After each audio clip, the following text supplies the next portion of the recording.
KBS 열린 토론.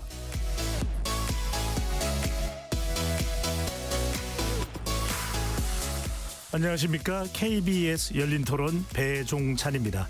지난달 28일부터 시작된 미국과 이스라엘의 이란 공습이 나흘째 이어지면서 중동 정세가 전면전 양상으로 치닫고 있습니다. 이란 최고 지도자 하메네이가 사망한 가운데 이란이 주변국 민간시설까지 타격하면서 보복 수위를 높이고 있는데요. 걸프 협력회의 6개국이 군사적 대응을 포함한 강력한 조치를 경고하고 나섰습니다. 레바논 무장정파 헤즈볼라까지 참전을 한 상황이고요. 전선이 중동 전역으로 확대되고 있습니다. 호르무즈 해협의 긴장이 최고조에 달하면서 글로벌 경제와 유가에도 거센 파장이 예상되고 있습니다. 두 분의 전문가 모시고 중동 전역으로 확산되는 군사적 긴장 상황 짚어보고 경제 안보 측면에서의 중동 리스크와 파장 분석해 보겠습니다. KBS 열린 토론 지금부터 시작합니다. 치열한 토론 속에서 더 나은 세상을 찾아갑니다. 올바른 세상을 만드는 첫걸음. 평일 저녁 7시 20분 KBS 열린 토론. 열린 토론 함께해 주실 두 분 소개합니다. 거편하는 중동의 정치, 안보 지형을 날카롭게 분석해 주실 분이죠. 김덕일 고려대 중동이슬람센터 연구위원 나오셨습니다. 안녕하세요. 중동 아프리카 지역의 지정학적 리스크가 실물 경제와 에너지 시장에 미치는 파장을 진단해 주실 전문가입니다. 서상현 포스코 경영연구원 수석연구원 자리하셨습니다. 네, 안녕하세요. KBS 열린 토론 문자로 참여하실 분은 샵 9730으로 의견 남겨주실 수 있고요. 단문 50원, 장문은 100원의 정보 이용료가 붙습니다. KBS 1라디오의 모든 프로그램은 유튜브에서도 함께할 수 있으니까요. 많이 들어와 주시고 구독 꾹 눌러주시고 좋아요도 많이 보내주시면 좋겠습니다. 자, 여기서 본격적인 토론에 앞서서요. 아카일로로 치닫고 있는 중동 전면전 양상 시민분들께서는 어떻게 보고 있는지 우선 정수진 리포터의 취재부터 듣고 오겠습니다. 학교가 공격당했다 해서 그게 좀 안타깝다고 생각했어요. 그렇게 직접적으로 관련이 없는 사람들이 피해를 보는 거니까. 주권이 있는 국가에 그렇게 군사력을 취해가지고 축출 아니면은 제거 그런 행동들을 하고 있으니까 그 지도자가 이제 독재를 했건 뭐 부패를 했건 뭐 그거는 이제 그 나라 안에서 해결을 해야 될 것 같은데 외부에서 이제 어떤 명분을 갖고 행동한다는 게 뭐 우려스러운 측면도 있죠. 뭐 영향이 있지 않을까 해서 저는 주식을 하진 않지만 주가 뭐 그런 거에 대한 부분도 뭐 영향이 있을 수 있을 것 같고 기름값이 이제 그 오르는 부분이 이제 좀 신경이 쓰이는 부분이 있을 것 같아요. 중동에 진출해 있는 우리나라 기업이나 아니면은 활동들을 하고 있는 그런 분들이 이제 공격을 받을까봐 우려가 좀 있는 건 사실이죠. 주변에서는 3차 대전 이런 것도 두려워하는 것 같고요. 혹시나 결국에 힘없는 국민들만 고통받는 거죠. 왜냐하면 전쟁에 상관없는 우리도 그 영향은 받잖아요. 유가가 올라간다든지 경제가 안 좋아든지. 전 세계 정치인들이 뭐 나름 훌륭하겠지만 옳지 못한 판단으로 실제로는 그 밑에 있는 국민들이 고통을 받는데 전 세계 보통의 평범한 사람들이 21세기에도 그런 일이 있다는 것 자체가 슬픈 일이죠.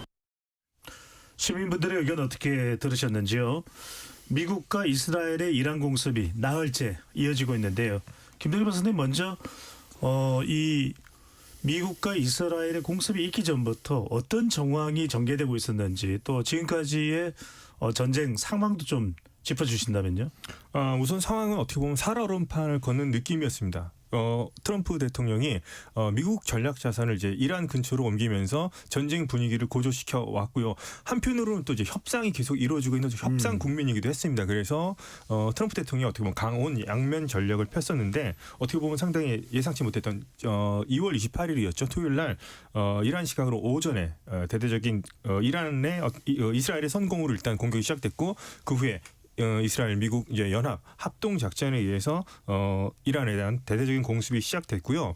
여기에 맞서서 또 이란도 또한 반격이 시작이 됐습니다. 그래서 뭐 이스라엘뿐만 아니라 그 근처에 있는 중동에 있는 미군 기지, 또 미군 기지뿐만 아니라 민간인 지역까지도 일단은 드론이라든가 미사일 공격을 시도해서 현재까지는 양측 간의 어떤 전쟁이 지금 벌어지고 있는 상황이고요. 그로 인한 또 인명 피해도 지금 발생하고 있는 상황입니다. 김 박사님, 근데 좀 추가적으로 여쭤보면 이렇게 공습이 있기 전에 트럼프 대통령은 시종일관 협상 중이다. 네. 게다가 사위인 쿠슈너까지도 이 협상에 참여하면서 상당히 협상이 진전되는 네. 그런 보도가 나오게 됐단 말이에요. 네. 그런데 협상 중에 공습을 했다라는 거 어떤 의미로 받아들여야 돼요? 좀 위장술인가요? 그런 면도 있을 것 같습니다. 근데 작년 6월에 이란 이스라엘 전쟁 12일 전쟁이었죠. 그때도 회담 분위기였는데 이제 이스라엘이 그때도 공습을 하면서 또 전쟁이 개시가 봤을 때 어떻게 보면 또 그렇게 새삼스러운 일은 아닌 것 같기도 합니다. 제가 봤을 때는 협상 국면에서 어떻게 보면 이런 공격을 했다는 것 자체가 어떻게 보면 좀 기습, 허를 찌르려는 노력도 있었다고 보이는데 그것에 반해서 이란의 또 준비도 계속 어떤 전운이 감돌았기 때문에 그것에 맞서서 이란의 준비도 어느 정도 지난번에 비해서는 어느 정도 이루어진 것으로 지금 상태가 좀 파악되고 있습니다. 네. 협상하는 와중에 전면적으로 공습을 한다. 이것도 참 트럼프 대통령의 스타일이라고 봐야 될 것 같은데. 좀 덧붙이다고 하면은 이제 가장 결정적인 게 중에 하나가 원래 사실은 낮에 공격을 잘 안 하고 주로 야간에 이제 선제 공격을 많이 하는데 이번에 좀 특이하게 오전에 아침 일찍 했거든요. 그게 가장 큰 중요한 요인이 이제 아마 이제 이스라엘 그 첩보들이 이제 입수한 내용 중에 이란 최고 지도를 중심해서 중요 인물들이 회의한다는 그걸 이제 접하고 나서 이 기회를 놓치면 이들을 미국 입장에서 참수할 수 있는 시기를 놓친다. 그래서 아마 그 시기를 갖다가 일찍 그러니까 기존에 미국에 공격하기 타임보다 좀 더 일찍 한 이유가 이들 지도자 제거를 가장 큰 목표로 했기 때문에 그걸 수행하기 위해서 전쟁이 좀 더 갑작스럽게 발생하지 않았나 이렇게 또 예측이 되고 있습니다. 특정한 시점을 정해놓지 않은 상황에서 하메네이와 이란의 최고 지도자인 하메네이와 그 가족들 그리고 군부 지휘관들이 모이는 그 자리를 정보를 입수했고 그렇죠. 타격을 했다. 네.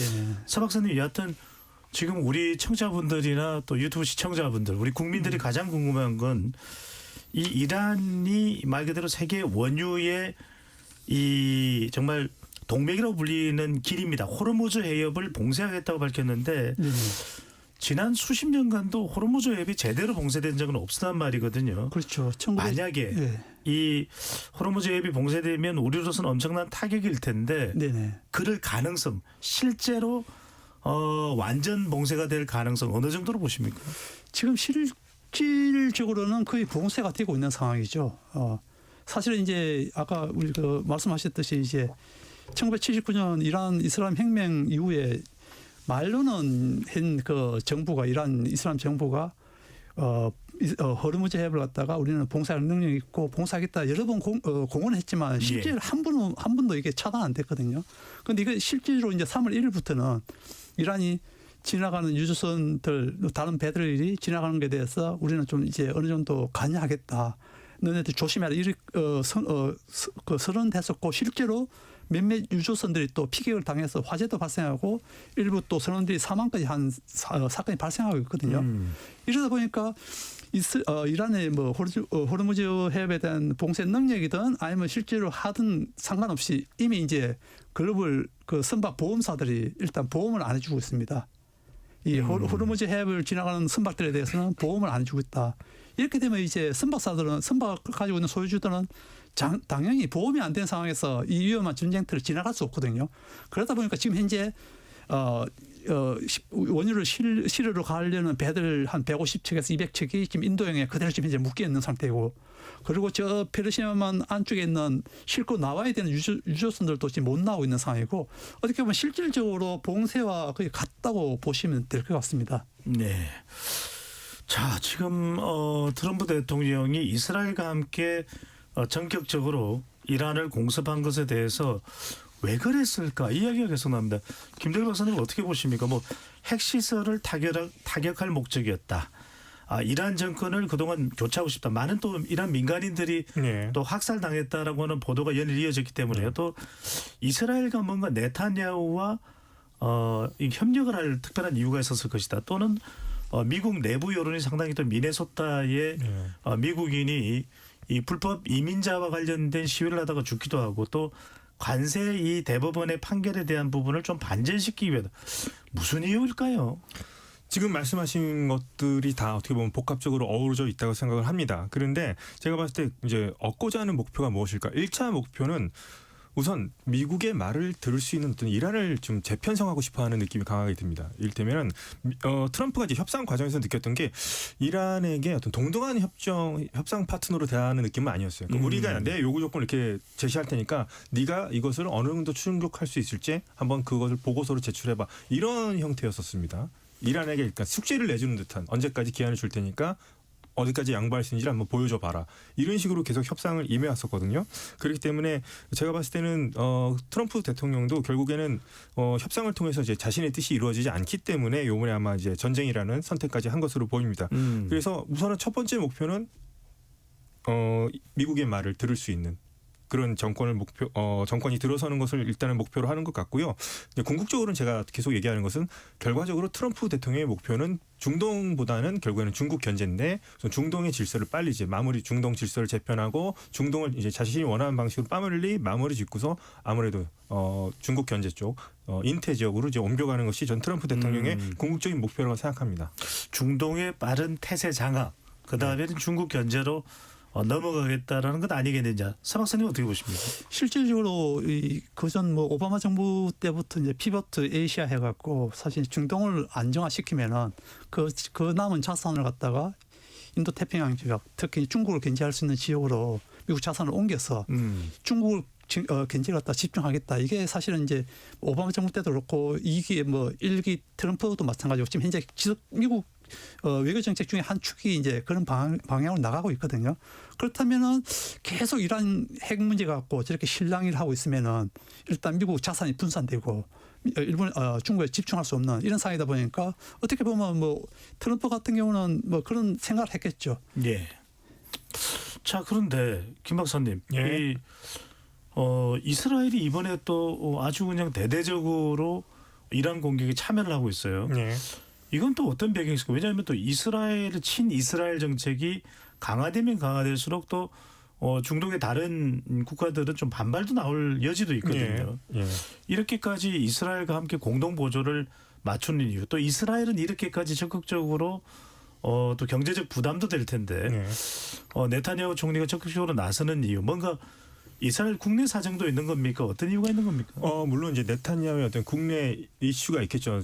네타냐후 정치적 생명이 달려 있는 그런 문제들도 있죠. 뭐 사법 절차 같은 건 문제가 있긴 한데, 근데 이란 문제에서만큼은 이스라엘 안에서 여야가 그래도 좀 뭔가 대동단결되는 모습을 보여줍니다. 이란만큼은 우리가 그래도 손을 봐야 된다 이런 거거든요. 왜냐하면 우선 핵을 갖게 될 경우에는 이스라엘이 사라질 수도 있고, 이스라엘이 가장 두려워하는 것 중에 하나가 이란이 갖고 있는 탄도미사일 능력입니다. 그 사거리가 이스라엘까지 날아오고요.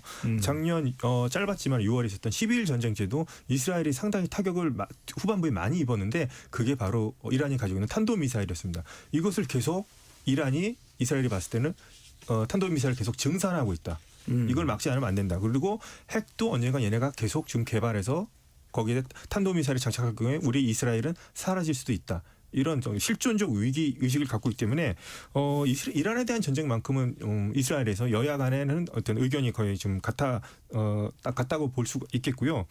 트럼프 대통령은 어떻게 보면 네타냐후가 계속 백악관 방문해서 설득하는 그런 모습들을 많이 보였었거든요. 그런 거 봤을 때 이스라엘의 의견을 좀 들어줘서 뭐 탄도미사일 같은 건 미국의 직접적인 위협은 아닙니다. 사정거리가 미국까지 같지는 않지만 어떤 그런 점에서 네타냐후 이스라엘 쪽의 의견을 상당 부분 반영해서 이번 작전에 탄도미사일 공격을 감행했던 것으로 좀 생각됩니다. 그러면은 트럼프 대통령의 이 의도도 있겠지만 의중도 있겠지만 상당히 네타냐후가 트럼프 대통령의 마음을 움직였다 이렇게도 볼 수 있는 거네요. 그렇죠. 뭐 백악관을 너무나 많이 찾아갔거든요, 그동안.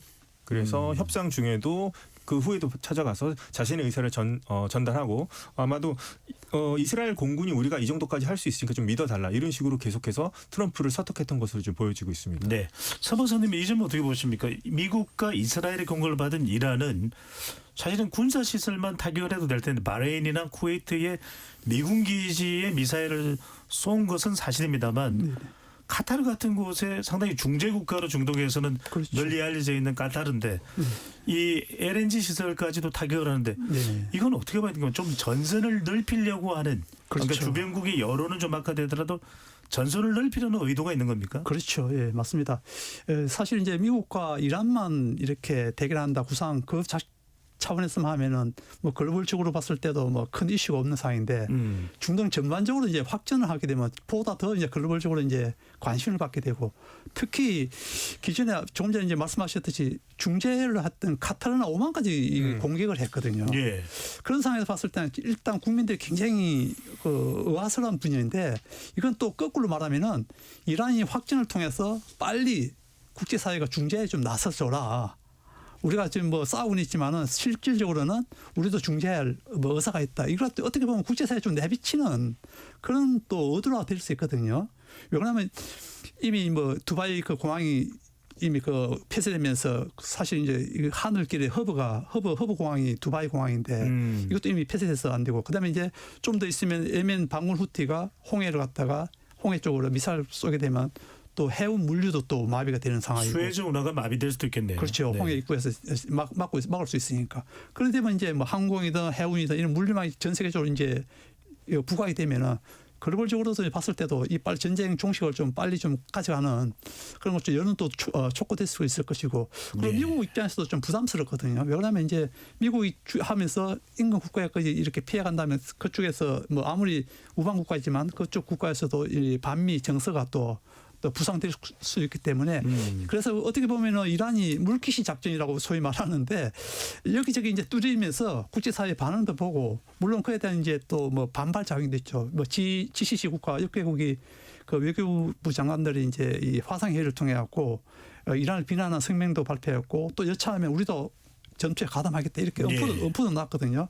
그렇게 봤을 때는 이란이 어느 정도 또 이렇게 공격에 대해서 또 부작용도 있지만은 이란 입장에서는 이래 맞으나 저래 맞으나 어차피 한번 이제 미국하고 전쟁한다면은 자기네들도 여러 상황을 좀 이렇게 좀 조장하고 좀 악화시키면서 빨리 또 어떻게 보면 거꾸로 좀 이렇게 누가 중재를 좀 해줘서 빨리 전쟁을 좀 빨리 끝나게 하자 이런 또 의도도 있다고 또 보면 될 것 같습니다. 중재를 해야 되는 이 카타르와 오만까지 네. 최근에 이 미국과 이란 사이를 중재하던 국가가 또 오만이지 않았습니까? 네.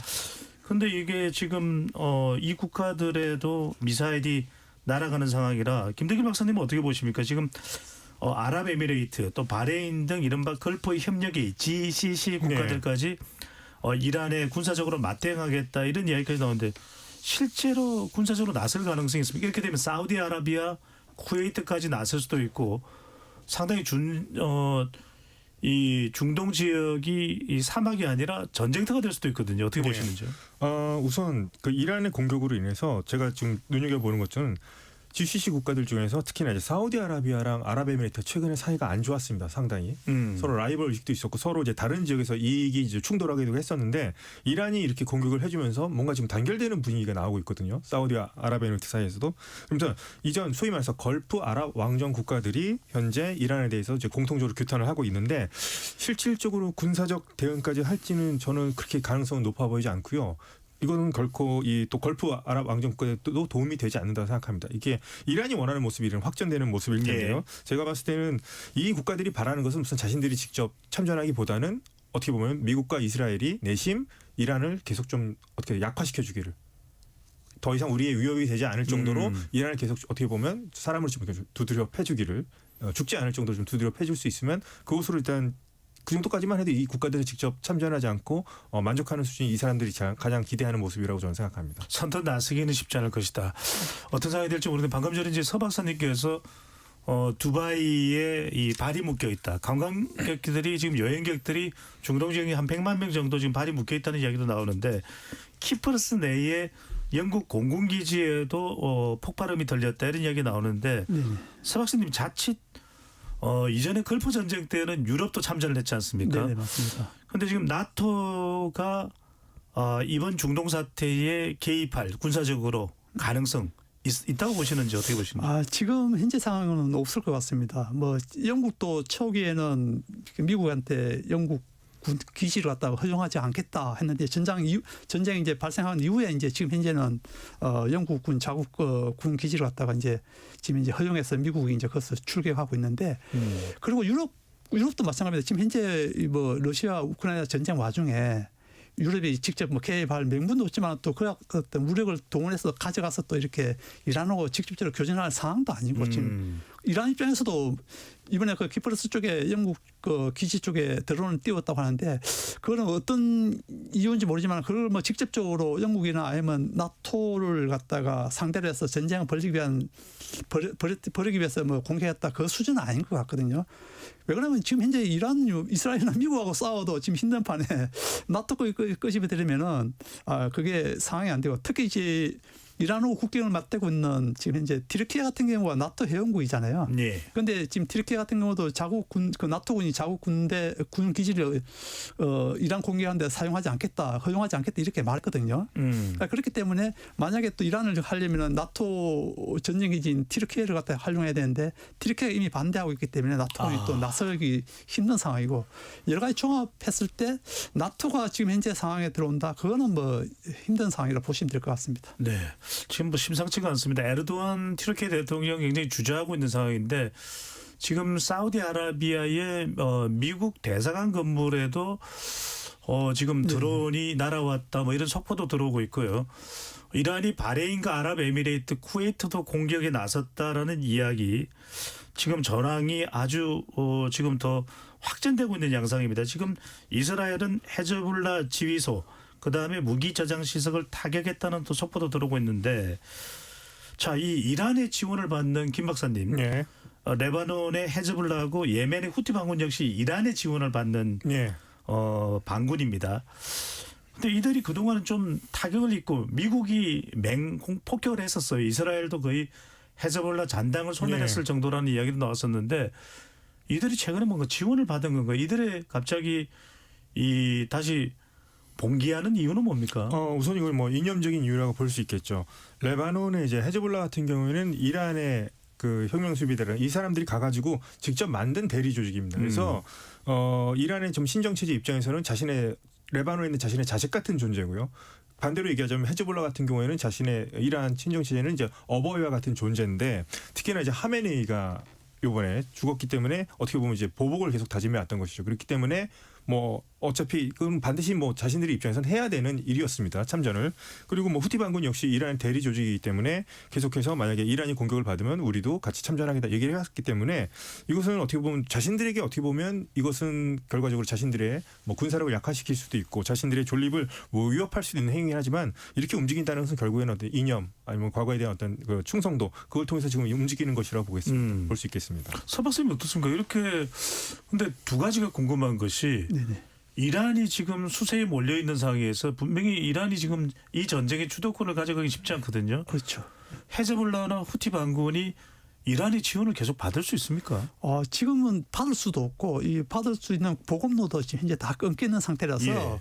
뭐 이들이 이란으로부터 지금 그 무기라든지 보급받아서 싸우는 게 아니고 기존에 있는 남아있는 그 무기로 싸우기 때문에 뭐 오늘 조금 전에도 이제 그 이스라엘이 레바논 국경으로 진격을 했다 하거든요. 예. 진격했다는 말은 이들 잔당들을 완전히 이제 소탕할 수 있는 어느 정도의 이제 이 자신감이 있는데 그 말은 뭐냐면 헤즈볼라가 가지고 있는 무기 체제가 지금은 이제 과거에 2년 가까이 전쟁하면서 대부분 부서났기 때문에 큰 위협이 안 되기 때문에 이제 지금 다시 지상군을 투입하면서 너네들 다시 또 오면 완전 이제 없애겠다 이런 이제 자신감을 갖고 지금 이제 들어가고 있거든요. 그래서 아까 조금 전에 김덕일 박사가 말했지만 이 사람들이 무기가 뭐 이란으로부터 충분히 받아서 있는 상태고 그다음에 잘 훈련돼서 지금 있는 상태가 아니고 그 마지막 남아 있는 잔당 수준인데 그럼에도 불구하고 이들이 전쟁을 해야 되는 거는 자기네 정신적 지주인 하메네이가 사망했기 때문에 그에 대해서는 또 이들 신념은 보복을 해야 된다는 신념을 갖고 있거든요. 그러다 보니까 이제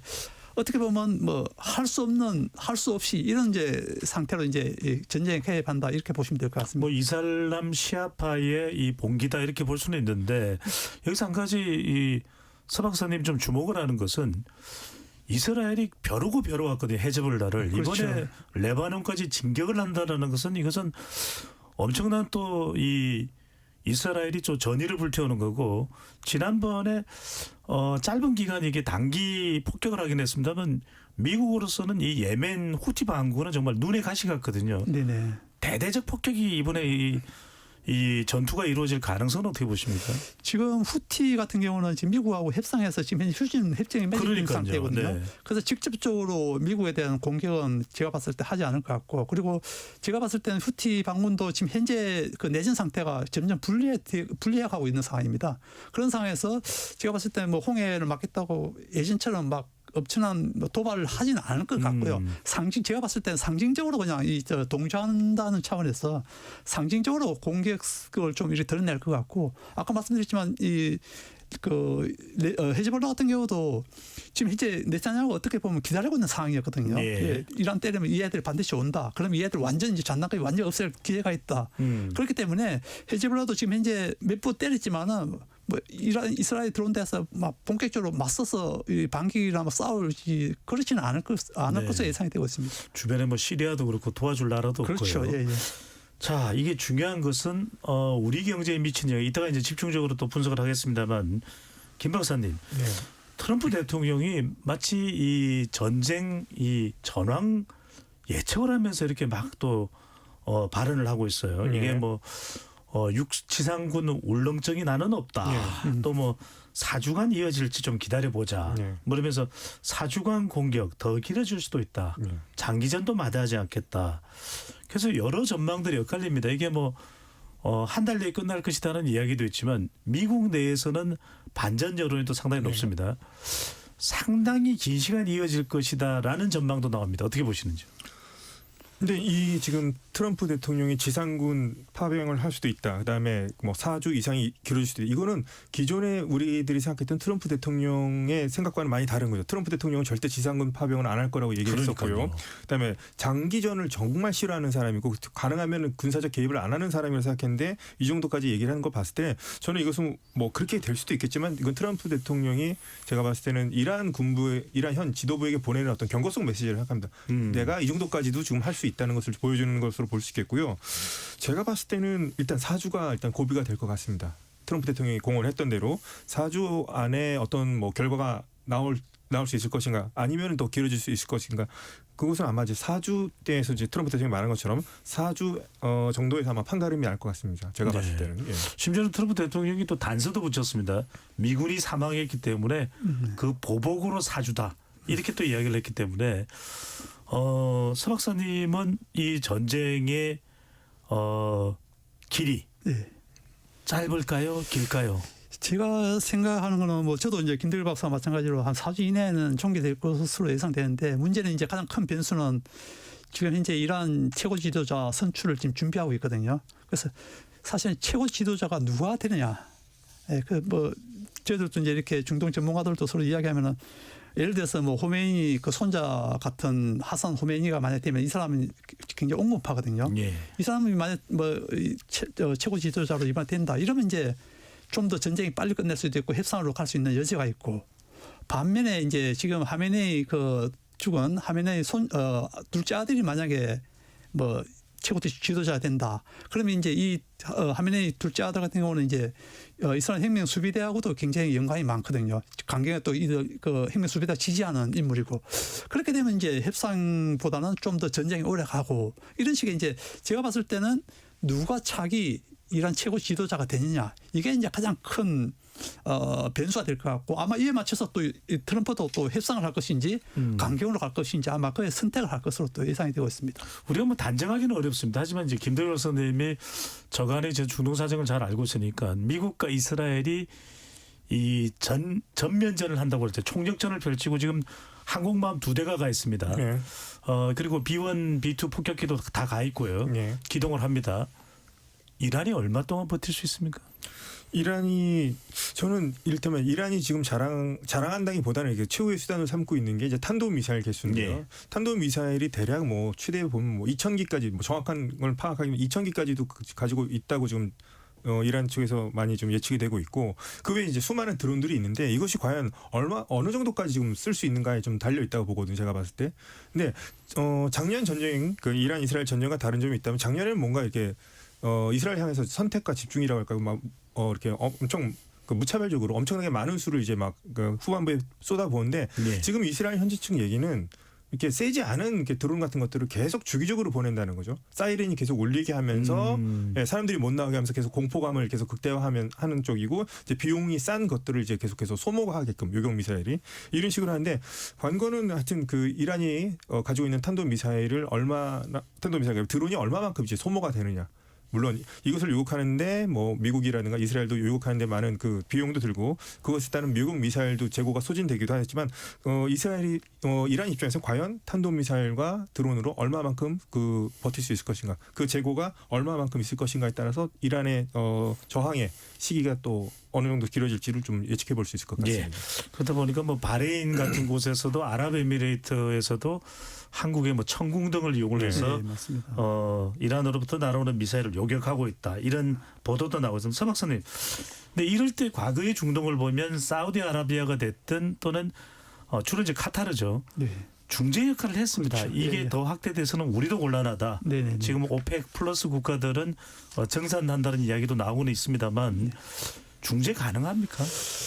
지금 바로 뭐 2, 3일 안에는 힘들 것 같고 그러니까 네. 이번 주까지는 중재 시기라고는 이제 뭐 볼 수 없을 것 같고 지금 현재 아까 말씀드렸지만 이제 GCC 국가들도 지금 현재 이란으로부터 지금 얻어맞고 있는 상태에서 여기에 대해서 바로 이제 협상하자 할 수는 없는 거고 그렇지만 제가 봤을 때는 일단 그 기존의 카타르보다는 오만이 다시 또 중재자 역할을 아무래도 이제 이란이 오만을 더 신뢰하고 있거든요. 뭐 카타르 같은 건 이제 뭐 중재 많이 하지만은 그에 미국 기지도 있고 친밀하 생각하지만 오만은 사실 오만 같은 경우는 그렇지 않거든요. 이란이 좀 더 신뢰하는 국가이기 때문에 오만을 좀 하고 그다음에 이제 오만 같은 경우도 단독을 못하면 제가 봤을 때는 지금 현재 러시아가 좀 중재를 좀 하려 하고 있거든요. 푸틴이 물론 뭐 자기네 싸움에도 굉장히 뭐 영향이 지금 뭐 여러 가지 변수가 있겠지만 자전 러시아 푸틴 같은 경우도 지금 현재 중재 역할을 좀 하려고 하고 있기 때문에 1차적으로 오만이 나서고 그다음에 뭐 푸틴이 좀 나서고 하면은 이란 같은 경우도 아마도 뭐 러시아가 좀 나서고 하면은 그걸 바라고 있을지도 모르겠는데 자전 하고 하면 좀 더 협상에 빨리 좀 나서지 않을까 이제 뭐 다른 데서 그 중재하는 것보다 좀 더 낫지 않을까 하는 생각이 듭니다. 서 박사님 말씀대로 뭐 카타르가 그 역할을 못하면 이제 오만이 할 것이고 오만 플러스 또 러시아까지 역할을 할 수 있다는 이야기를 하는데 여기서 맹점이 지금 뭐 알자지라 방송을 보면은 이란은 굉장히 또 지휘부 쪽에서는 격앙된 반응입니다. 협상을 하다가 이럴 수가 있느냐. 네. 그래서 혁명수비대 이 사령관도 상당히 전투적인 목소리를 이야기하고 있는데 트럼프 대통령이 왜냐하면 이 미국 언론과 인터뷰에서도 아직 아니다 협상 중이다라고 이야기했는데 공습에 바로 들어갔거든요. 협상이 가능할까요? 왜냐하면 이란은 일단 미국을 못 믿겠다 이런 식으로 나오고 있는 상황이라서 어떻게 보시는지요? 제가 봤을 때는 겉으로 공식적으로 좀 결사항전 의지를 불태우고 있고요. 가장 협상파라의 대표라고 할 수 있는 사람이 알리 라리잔이라고 하는 실세라고 하는 사람인데 이 사람이 또 선언을 했죠. 우리는 미국과 협상하지 않겠다라고 했습니다. 하지만 물밑으로는 그래도 계속 접촉을 할 것 같습니다. 채널이 이제 존재할 거고 계속 서로 어느 정도까지 양보할 수 있는가. 그러면 만약에 전쟁을 어디서 멈춰야 될 것인가는 물밑으로는 계속 의견이 오고 가고 있다고 보고요. 그럴 때 제가 봤을 때는 미국과의 대화에 결국에는 응하지 않을 수 없도록 트럼프가 계속 군사적 공격을 계속 강화할 것으로 보입니다. 그렇기 때문에 계속 지상군도 파병할 수 있고 우리가 4주 이상 할 수 있을 정도로 충분한 뭐 탄약도 비축하고 있다. 계속 이렇게 압박하는 이유가 이란이 지금 미국이 원하는 대화 협상장으로 좀 이끌기 위한 그런 저는 제스처로 지금 파악을 하고 있습니다. 근데 그 요구 조건은 제가 봤을 때는 거의 이란의 트럼프 대통령이 요구했던 바를 수락하라는 것이고 이란 입장에서 사실상 항복에 가까운 제가 봤을 때는 우리 역사 시점은 거의 3전도의 굴욕에 해당되는 정도의 조건일 거라고 저는 생각합니다. 그러니까 바로 이 부분도 서 박사님 이걸 안 여쭤볼 수 없는 게 트럼프 대통령도 말로는 전쟁 중에도 협상이 가능하다는 이야기를 하는데 트럼프 대통령이 원하는 이 단계 네. 이 협상이 가능한 휴전이 가능한 단계 또 이스라엘이 원하는 단계 또 이란이 받아들일 수 있는 단계 왜냐하면 이 협상 직전에 이 공습되기 전에 직전의 협상 내용이 이란은 제재를 좀 풀어주면 핵 동결을 할 수 있다는 이야기가 있었는데 그렇죠. 예. 그게 타결이 안 됐거든요. 네네네. 미국과 이스라엘이 원하는 수준이 어느 정도일까요? 일단 트럼프는 우라늄 농축 제로라고 일단 선언했습니다. 반면에 이제 이란 같은 경우는 뭐 3.6 정도 되는 저농축은 자기네들 가지고 있겠다. 이거는 뭐 군사용이 아니고 의료용 이런 걸로 하기 때문에 우리가 반출 안 하고 우리가 가지겠다. 그게 하나 이제 쟁점에서 있었고, 근데 마지막에 이제 아까 말씀하신 대로 이란은 그것까지는 사실 이제 양보하려고 했었거든요. 했었고, 또 하나 쟁점이 이제 아까 말씀하신 탄도미사일. 탄도미사일은 이제 이스라엘이 사실 이제 아까 우리 김대기 박사가 이야기했지만 이스라엘이 요청하는 가장 강력하게 요청하는 탄도미사일 능력을 없애라는 거고, 예.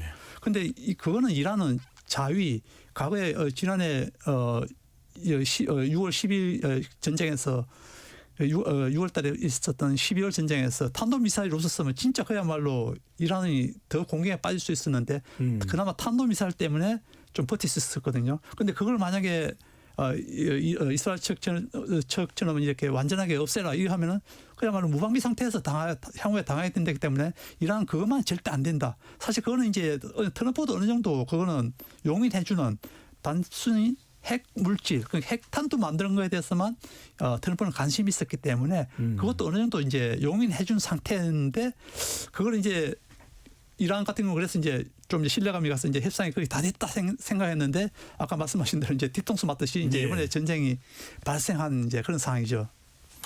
김 박사님 어떻게 보십니까? 일각에서는 많은 분들이 이제 중동 전쟁 기억하실 텐데 4차까지는 있었고요. 예. 지금 이제 이게 5차 중동 전쟁이 되는 거 아닌가.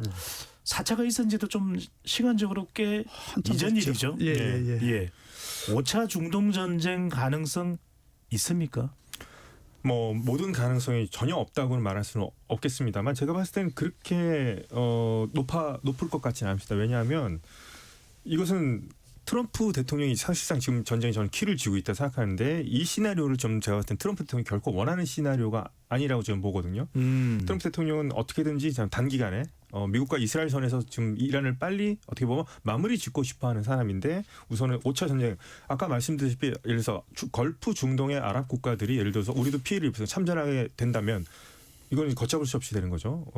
이란과 그 반 이란 세력 간의 5차 중동 전쟁 그리고 자칫 잘못하면은 또 뭐 그럴 가능성이 또 낮기도 하지만 중국과 러시아도 간접적으로라도 이렇게 지원을 할 수 있게 되면 5차 중동 전쟁이 아니라 뭐 3차 세계대전의 뭐 서막으로까지 갈 수 있는 또 불안감까지 있습니다. 근데 이것까지는 트럼프 대통령이 원치는 않을 거고 그 선에서 아마 정리를 할 것 같습니다. 제가 봤을 때.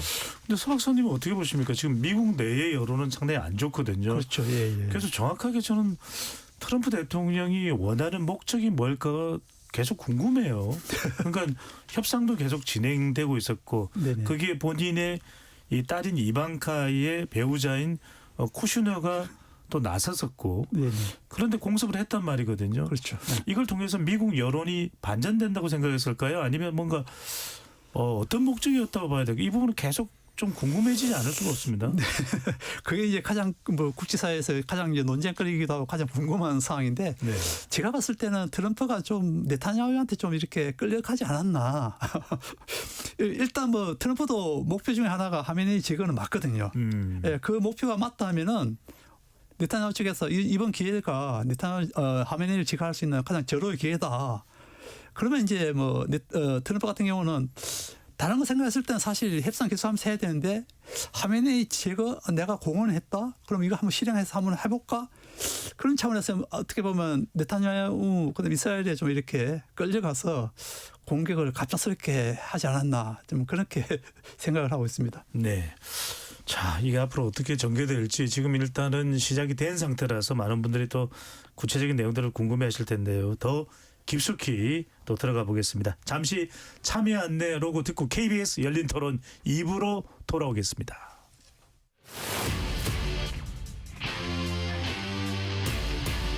토론에 정답은 없습니다. 토론이 세상을 바꿀 수도 없습니다. 하지만 질문은 새로운 세상을 만들 수 있습니다. 질문으로 올바른 세상을 만드는 첫걸음 KBS 열린 토론.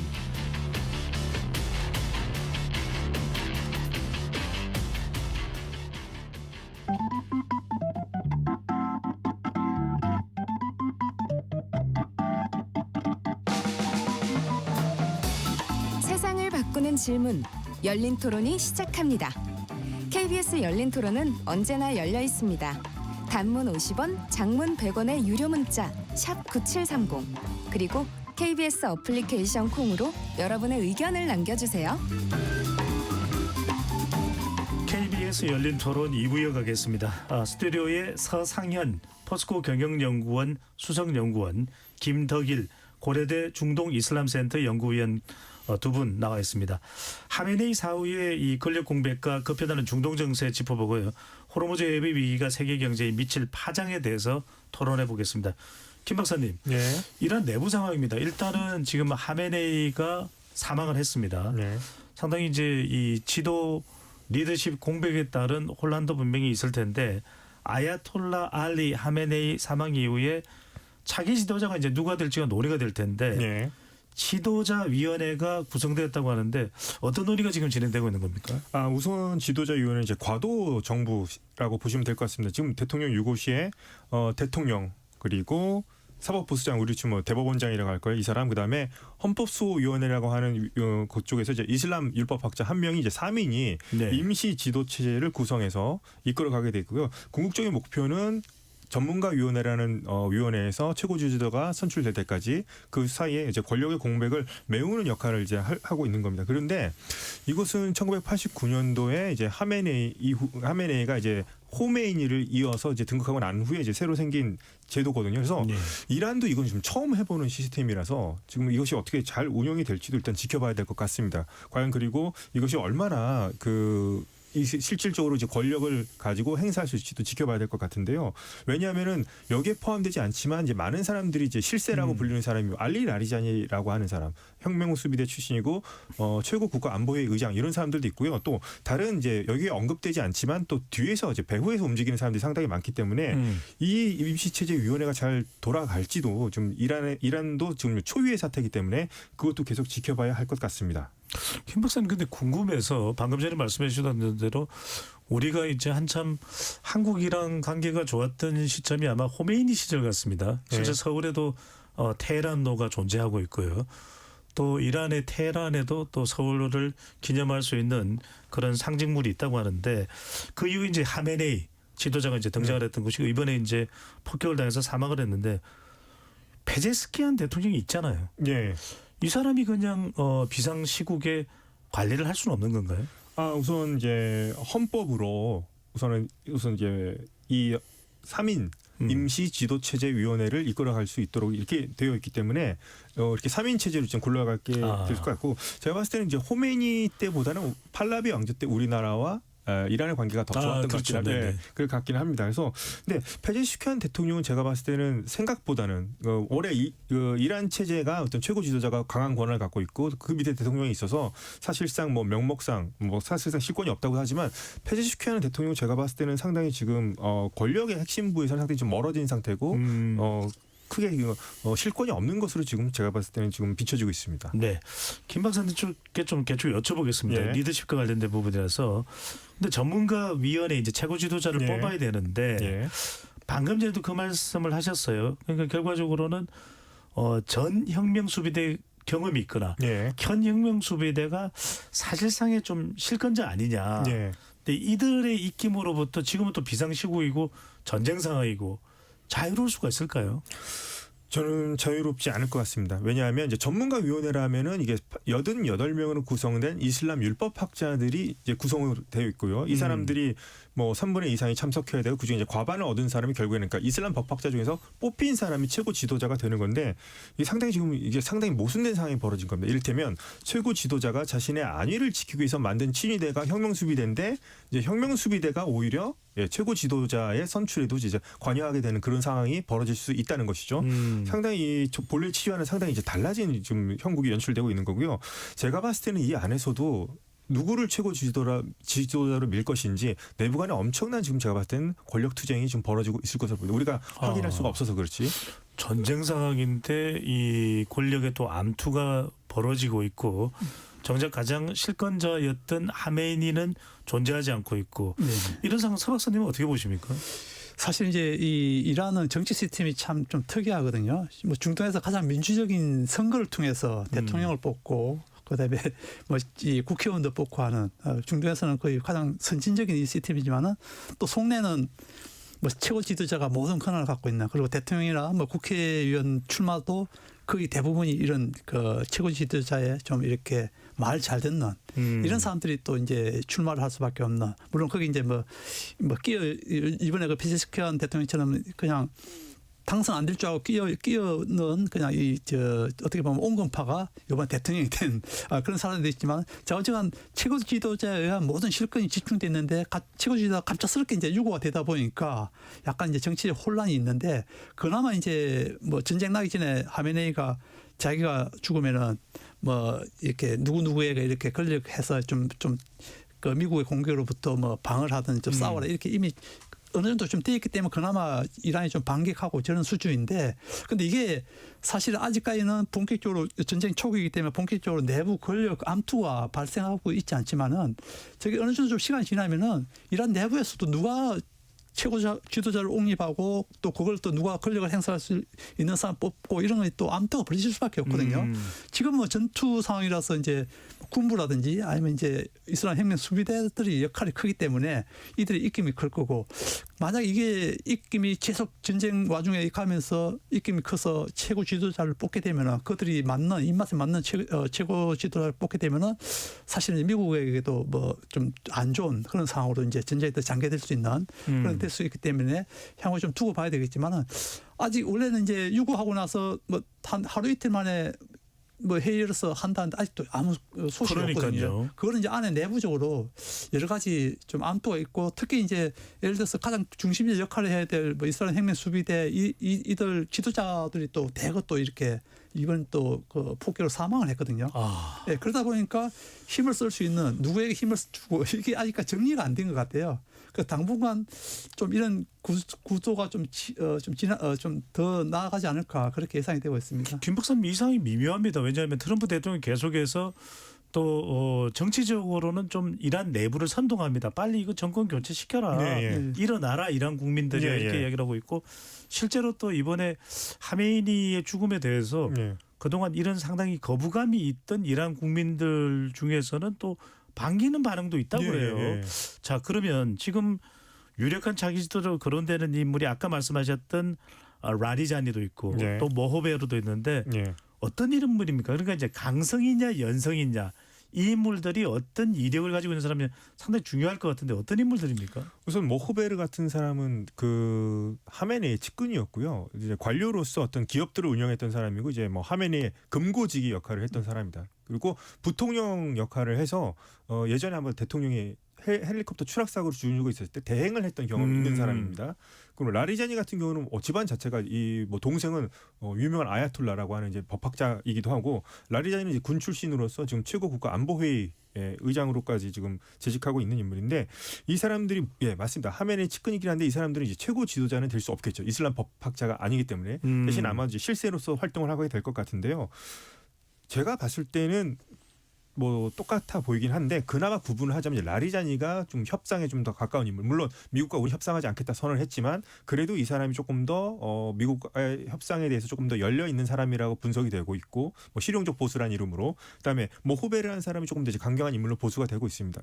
분류가 되고 있습니다. 그런데 이 사람들이 실권을 잡게 되고 뭐 최고 지도자가 누가 되든지 간에 이제 불행한 것은 이렇게 될 경우에는 이란 국민들의 뜻과는 전혀 상관없는 거예요. 그렇네요. 그러니까 체제가 어떻게 보면 완전히 그러니까 붕괴되고 어떤 민주주의 같은 체제가 들어서길 이란 국민들이 염원하는 건데 이건 체제 안에서 사람만 바뀌는 거거든요.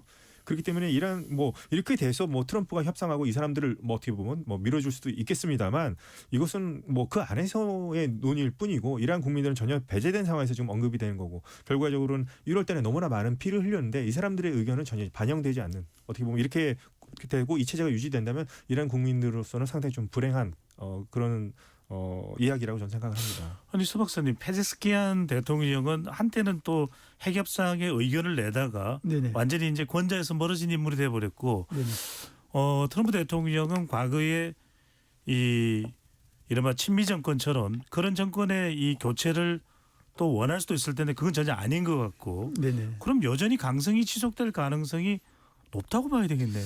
뭐 사실 그 트럼프가 구상하는 거는 현재 완전 정권을 완전 교체시키는 건지 아니면은 제2의 베네수엘라. 그러니까 베네수엘라가 아시겠지만 이제 뭐 마두로만 찍어두고 사실 그 부통령이 다시 계승해서 그 사실 정권 자체는 그대로 유지되고 있잖아요. 네네. 물론 이제 말은 이제 미국 말은 이제 고분고분 잘 듣는 그런 걸로 바뀌었는데, 그럼 이란도 지금 현재 민중 봉기라든지 아래로부터 혁명이 없는 상황에서 이란 정권이 완전 바뀌어서 교체될 수 있는 그런 상황이 아니라고 이제 트럼프가 판단한다면은 그 지금 현재 뭐 누가 최고 지도자든 누가 실권을 잡든 그 중에 미국에게 좀 더 우호적인 사람, 이런 사람이 들었을 때까지는 뭐 어떻게 보면은 전쟁을 좀 계속할 것 같고, 만약에 강경한 그 최고 지도자가 강경한 인물이 최고 지도자가 들어서 계속 반미 구호를 내걸면서 전쟁한다. 그렇게 되면 뭐 트럼프는 계속 자기 입맛에 맞는 지도자가 나올 때까지 어떻게든 이란을 갖다 억제하기 위해서 전쟁을 수행할 것 같거든요. 그렇다고 본다면 이란 입장에서도 만약에 미국하고 협상을 한다. 그런다면은 뭐 최고 지도자 위원회가 되든 어디서든 아마 지금 하메네이만큼 반미 감정을 갖고 이런 인물들 뭐 최고 지도자나 아니면 협상을 위한 뭐 위치에 있는 사람으로 뭐 올리기는 힘들지 않을까. 예. 만약에 뭐 전쟁을 계속 한다고 마음 먹으면 그렇게 하겠지만 그게 안 된다면은 이란 입장에서도 사실 이제 아주 초강경한 입장을 내거는 이런 지도자나 위인을 갖다가 이제 뭐 영향력을 행사하는 사람이 실권을 잡지는 않았지 않을까, 그렇게 좀 예상이 됩니다. 그 고민이 길어질 수밖에 없겠네요. 네. 네네. 김 박사님, 또 하나는 이제 앞으로의 중동의 지형 변화입니다. 그동안 이란 그러면 말 그대로 중동의 호랑이였지 않습니까? 뭐 사우디나 뭐 아랍에미리트 같은 국가는 그렇게 호전적인 국가는 아니니까요. 그다음에 뭐 레바논의 헤즈볼라, 또 예멘의 후티 반군까지 영향을 줬는데 지난해와 이번에 이 미국과 이스라엘의 공습과 타격으로 인해서 상당히 중동에서의 이 영향력은 약화된다, 이렇게 봐야 될까요? 이번에도 지금 보게 되면 이제 반격은 하고 있다가 좀 방공망이 지금 힘을 못 쓰고 이란 상공은 지금 이스라엘 전투기들이 지금 휘젓고 다니고 있는 상황입니다. 그것만 봤을 때는 거의 이제 뭐 종이 호랑이라고 불려도 이미 작년부터 그렇게 불렸었죠. 종이 호랑이라고 불렸었습니다. 그냥 국민에게만 상당히 가혹했던 것이었고요. 친이란 축, 소위 말해서 예전에 말하는 뭐 시아 초승달 벨트라든가 저항의 축이라는 게 있었는데 그것도 지금 상당히 약화된 상태죠. 본국이 약화됐으니까 대지역도 상당히 약화될 수밖에 없습니다. 그렇게 되면 지각 변동이 일어난다면 아무래도 이제 대표적으로 떠오르는 이스라엘이겠죠.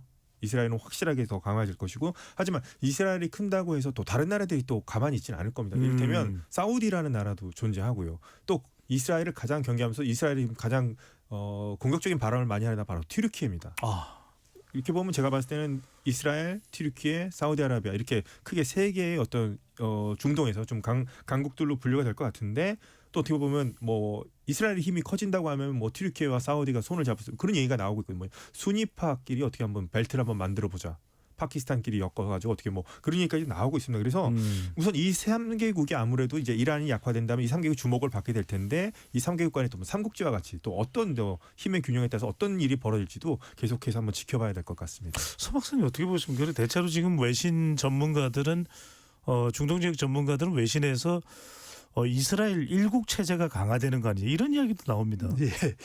그런데 이제 아마 이란이 그 미국하고 협상을 통해서 뭐 문이 열리고 하게 되면은 제 트럼프 입장에서 가장 큰 관심은 사실은 이제 기존에 이스라엘하고 그다음에 이 UAE하고 이렇게 순위파 국가들 일부 국가들하고 맺었던 협정, 그걸 갖다 지금 현재는 2기 때 들어서는 사우디하고 이제 그 대사 관계, 국교 수립하는 걸 체결한 걸 최우선으로 지금 현재 트럼프가 추진하는 중동 정책인데, 만약에 이란에서 정권 변화했고 그다음에 미국하고 서방화 문이 열리고 미국하고 약간 친미적인 정권으로 변모한다면은 제가 봤을 때는 이스라엘하고 사우디, UAE, 이란까지 다 읽는 그 제3의 그 아브라함 협정까지 아마 트럼프는 노릴 것 같습니다. 그렇게 해야 이제 중동이 완전하게 안정화 된다고 트럼프는 생각하고 있기 때문에 지금까지는 사우디까지만 생각하고 있었거든요. 아브라함 2.0, 아브라함 협정 2.0만 생각했는데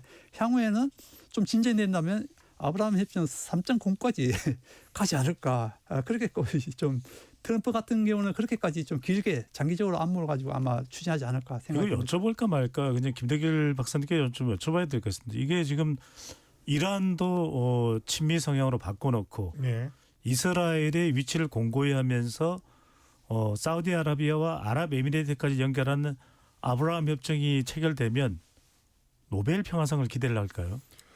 트럼프 대통령이 제가 봤을 때 기대할 것 같습니다. 왜냐하면 이번에 또 전쟁을 했기 때문에 물론 논란이 많겠죠. 근데 트럼프 대통령이 제가 봤을 때 가장 많이 의식하는 사람이 오바마 대통령입니다. 그러니까 이번에 또 얼마 전에 또 글을 남기고 보니까 오바마 대통령이 핵 합의를 해서 내가 이거를 깼고 그 엄청 잘못된 협정에서 계속 지적을 하고 안 그래 내가 깼기 때문에 이란이 핵을 안 갖게 됐다고 지금 계속 얘기를 하거든요. 그랬을 때 오바마 대통령이 상당히 의식하는 걸 봐서는 뭐 노벨 평화상에 대한 좀 욕심이 아직도 있는 것으로 보이고 근데 그렇게 해서 만약에 평화가 정착이 된다. 그러면은 저는 트럼프 대통령이 받을 수도 있다고 생각합니다. 네. 오바마 전 대통령이 노벨 평화상을 받았었습니다. 자, 네. 서 박사님, 이제 경제 쪽 이야기를 안 여쭤볼 수 없습니다. 유가가 급등하고 있습니다. 자, 배럴당 $100, 우리가 배럴당이라는 게 이제 드럼통인데 그렇죠. 예. 드럼통 하나당 $100가 넘어선다. 지금 최근에는 또 $50까지 내려갔던 적도 있는데 네. $100를 넘어서면 어떤 경제적 여파가 발생하는 겁니까? 우리가 이 러우 전쟁 초기 때 이 유가가 $100가 넘었었죠. 그 이후에도 이제 뭐 장기간 뭐 $80 이상 꾸준히 올라갔었는데 그때 이제 전 세계적으로 글로벌 인플레이션이 사실 이제 굉장히 크게 왔었고 뭐 일단 글로벌 인플레이션 자체가 오면은 뭐 소비가 유치되고 하면서 전체적 글로벌 경제 자체가 굉장히 크게 이제 또 침체에 빠질 수 있는 이런 또 하나의 또 시그널이 될 수 있는데 지금 현재 이 전쟁 뭐 중동발 지금 이제 유가에 관련해서는 지금 뭐 보통 뭐 포브스도 그렇고 그다음에 JP 모건도 그렇고 보면은 이제 세 가지 시나리오로 이제 보통 이렇게 구분하잖아요. 네. 뭐 그 4주 이내에 단기적으로 이제 전쟁이 종기된다면 한 $80에서 최대면 한 $90까지 갔다가 다시 이제 내려오는 상황이고 그다음에 이제 중기 한 2달 뭐 석 달까지 가게 되면 이제 이게 한 이제 $105까지 올라가는 그다음에 이제 석 달 이상 가면은 좀 장기적으로 가면 $150까지 간다는 게 이런 이제 시나리오를 하고 있는데 제일 큰 일은 사실은 이제 이렇게 되면은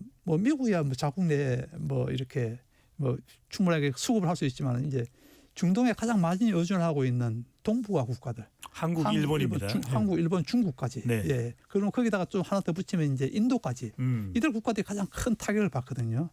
특히 이제 뭐 중국 같은 경우는 뭐 140일 이상 이미 해놨고 뭐 더 이상 또 뭐 그 비축유로 충분히 뭐 한다 하고 한국 정부도 지금 현재 비축유 갖고 200일은 뭐 가능하다고 하는데 네.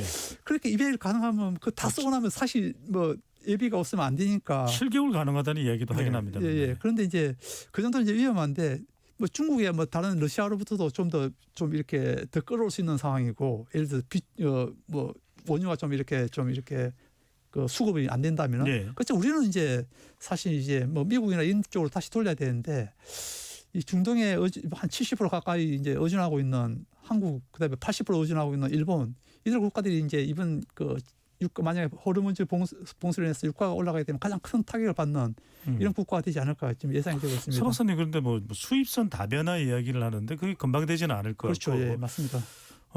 지금 뭐 뉴욕 유가가 6.3% 급등했다는 이야기도 나오는데 네, 맞습니다. 보통은 우리가 3개월, 4개월 뒤에 인도분이잖아요. 그런데 예. 그게 이제 올랐다는 이야기인데 네.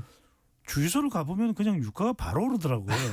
그 주유소들이 올릴 때는 바로 올리고 떨어질 때는 천천히 떨어진다 이제 이런 말을 하는데 사실 이제 들어온 시차가 있기 때문에 원래 재고 갖고 이제 그래서 이제 유가가 오르면 정유사들이 좀 이렇게 이 마진이 높은 이유 중에 하나가 이제 재고를 하려고 하면서 바로 이제 그걸 반영하다 보니까 아마 이제 그런 현상이 나올 수. 제가 여쭤본 이유는 이제 물가에 미치는 영향 때문에. 그렇죠. 예, 맞습니다. 네.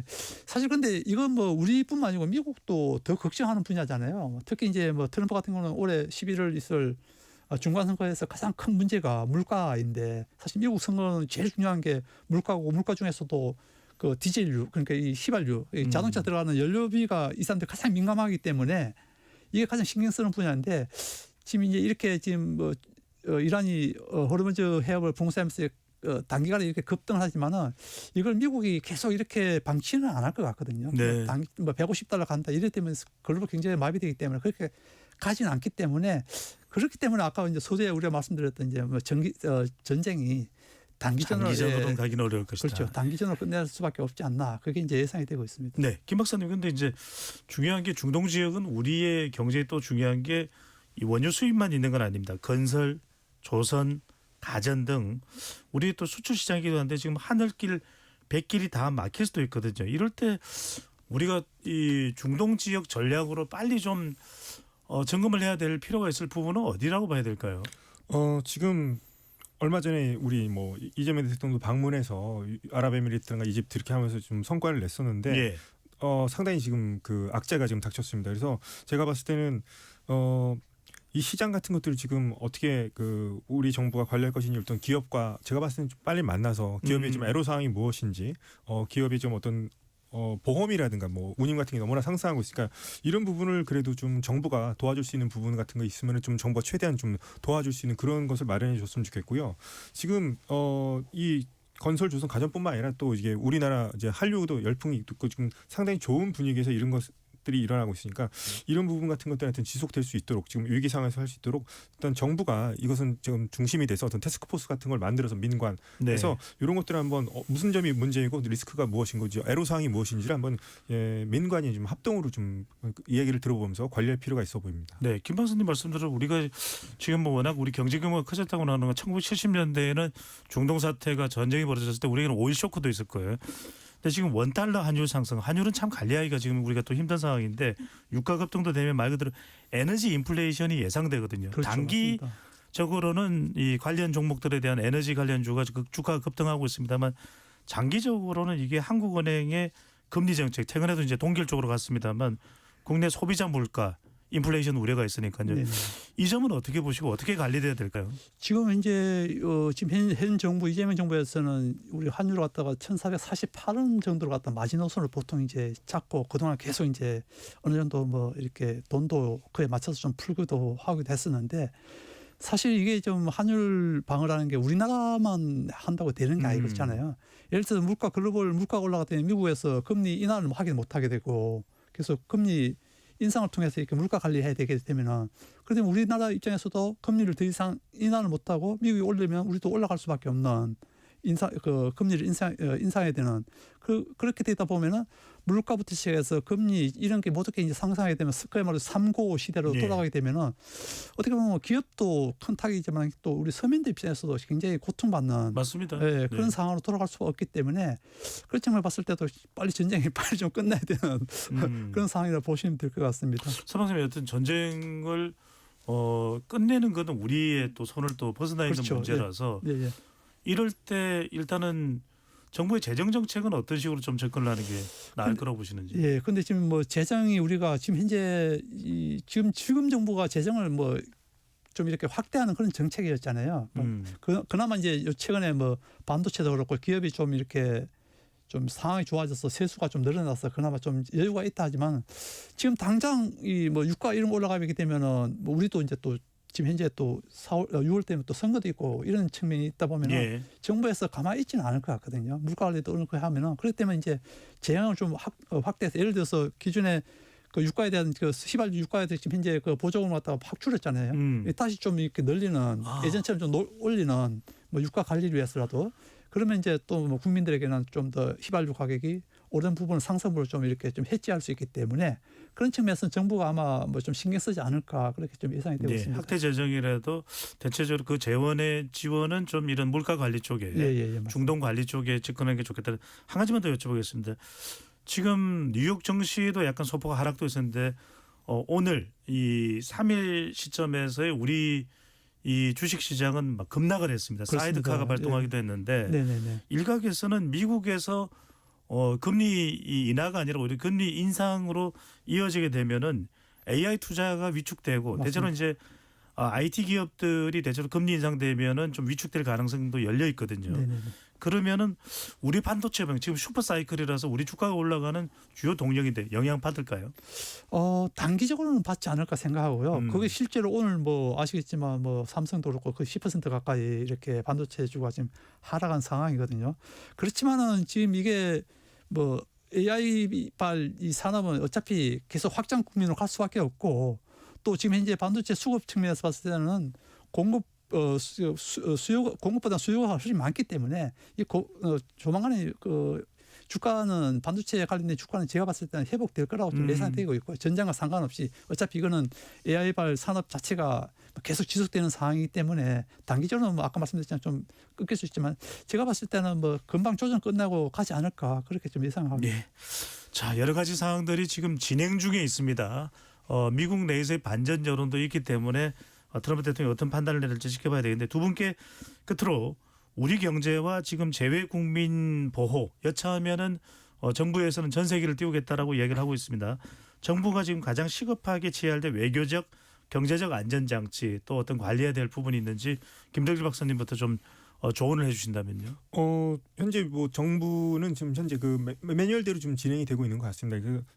현지 같은 경우에서는 이제 공관에서 이제 연락망이 다 있고요. 그래서 이제 메시지 같은 걸 보내죠. 어떻게 하고 어디서 피해 있고 어떻게 조언 같은 걸 해주고요. 정부 해외 공간의 이제 방침에 따라서 우리 교포들도 이제 행동하게 될 것이고, 이제 안전한 국가로 이제 대피하는 조치 같은 것들 그런 것들은 이제 우리 정부 해외 공간에서 할 것으로 보이고, 아까 말씀드렸다시피 정말 그 최악의 경우에 그 대피하는 국가들까지도 이제 만약에 그 전쟁의 범위 뭐 파고가 덮친다고 할 경우에는 네. 아까 말씀드렸던 뭐 전세기 같은 걸 통해서 우리 국민들을 보호할 수 있는 것들을 할 수 있을 거라 생각하고, 지금 정부가 그러한 대책을 지금 상당히 많이 지금 준비하고 고민하고 있을 거라 생각합니다. 정부도 뭐 긴급 회의는 하고 있습니다. 그런데 이제 네. 경제 그다음에 이 또 외교적인 부분, 이 경제적인 안전장치 이런 부분에 대해서 좀 단기간이나 장기적인 접근을 해야 될 가능성도 있을 테고 네. 사 박사님은 어떤 조언 해주실 수 있는지. 저는 그래서 이 김덕일 박사께서는 이제 이 해당 상황에서 우리가 준비했고 이야기했다면 저는 좀 장기적으로 봤을 때 사실 전쟁을 뭐 많은 사람들이 좀 이렇게 뭐 한 달 이내에 끝난다면은 사실 우리 산업에 어떻게 보면 전쟁 끝나면 긍정적인 요소가 굉장히 많거든요.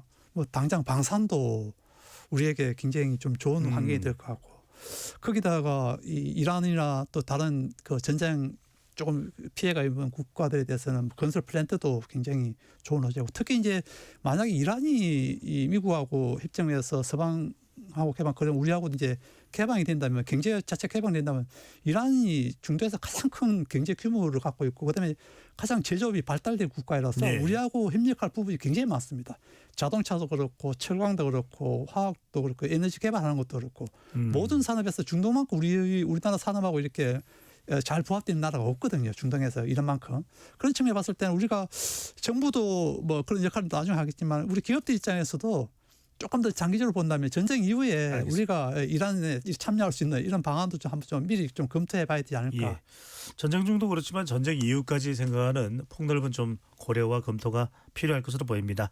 KBS 열린 토론 이것으로 모두 마무리하겠습니다. 오늘 함께해 주신 김덕일 고려대 중동이슬람센터 연구위원, 서상현 포스코 경영연구원 수석연구원 두 분 말씀 고맙습니다. 네, 감사합니다. 지금까지 KBS 열린 토론 배종찬이었습니다.